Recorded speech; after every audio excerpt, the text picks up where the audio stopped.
So I would like to introduce our first speaker this morning. Welcome, Mário Centeno, President of the Eurogroup, Minister of Finance of Portugal. Good morning, and thank you for having me today. This is a great moment in Europe, and it's obviously a pleasure to be in such great company. The quest for a medical vaccine for this virus is progressing at full speed. In economic policy, there is no such thing as a vaccine. We can treat the symptoms and do preventive treatments to help cushion these exogenous shocks. And that is what we are doing right now. It is fair to assume upfront that we were not prepared for this. We were at sea with no compass and nor any textbook guidance, with a virus we still don't really understand. The last 2 months have been a bit crazy, but as Europeans, I am quite happy with how we have managed collectively. It was no bed of roses. There were missteps and some tension, but we kept at all times the union tight and consistent. The Eurogroup took the lead in coordinating our economic policy response, which was quite uneven, reflecting the different firepower of member states.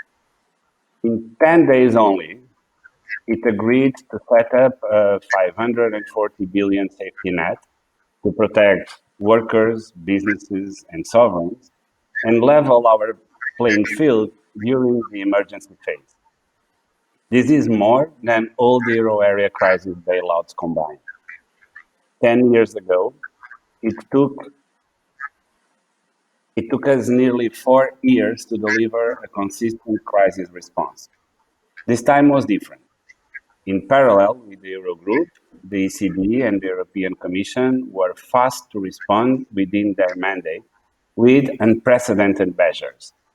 In 3 months, our response at national and European Union level rose up to 3 trillion euros. In our assessment, this is adequate to take care of the symptoms, which means to protect the real economy. Going forward, we need to mend the single market with a powerful recovery package, like the one the European Commission has put forward. This is where the preventive treatment comes into play. This is where we strategize our response, turning this dreadful crisis to our advantage. This moment is an opportunity for us to use the scaled-up EU budget in a way that it will strengthen policy coordination in the European Union and the euro area, and invest on our new policy priorities to future-proof our economies.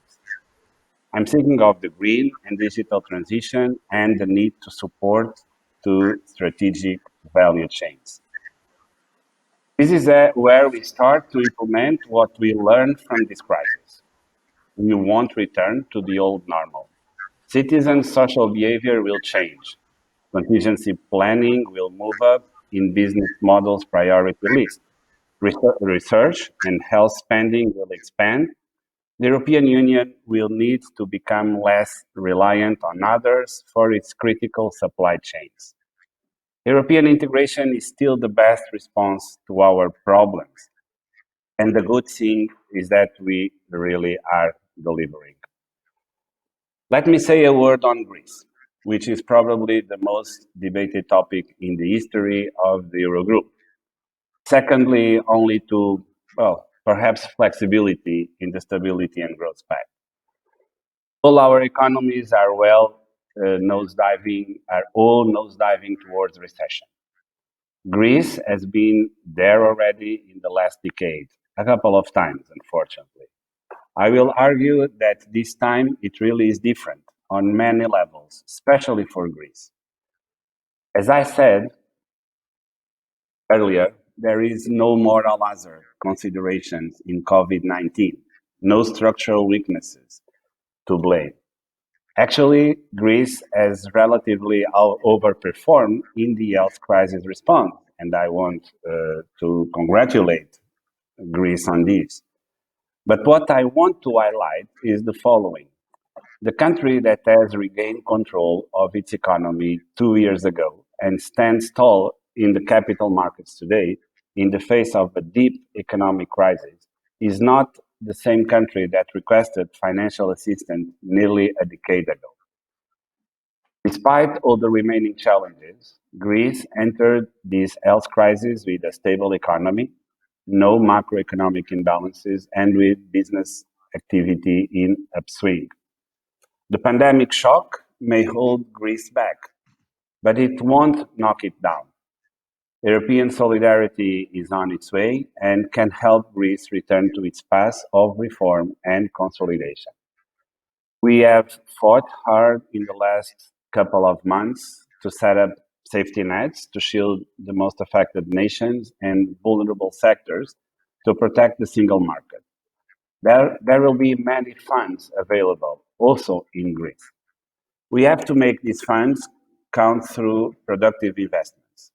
There is no troika here, but this is not a free for all. This is a golden opportunity, but only if we use these funds strategically and with a purpose for Europe. That is why positive rules on spending are needed. That is the best treatment we can prescribe. This is the same thing as a vaccine for our health system, but we really need to remain focused on European integration and, above all, coordination. Thank you.